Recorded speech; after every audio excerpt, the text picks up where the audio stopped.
हो साथीहरू, यो चोटि त के अचम्म भयो हौ। दममबाट हिँडेको, दमममा जाम हुनुपर्ने दमममा खुल्ला थियो।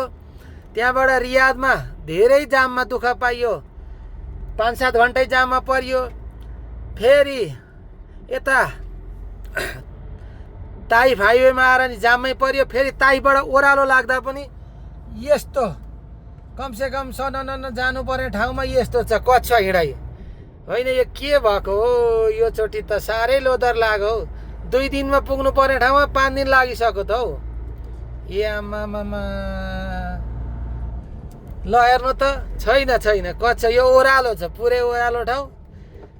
यो कतिको स्पिड छ, 20 को पनि छैन। अनि के भन्ने, हुन चाहिँ यो के भएको भने, 1-2वटा बिमारी गाडी पर्यो भने यो सबैलाई बिमारी बनाइन्छ। अब 12-14 वर्ष अगाडिका गाडी 1-2वटा पर्दे भने अनि सबैलाई बिमारी बनाइन्छ। भए भर्खा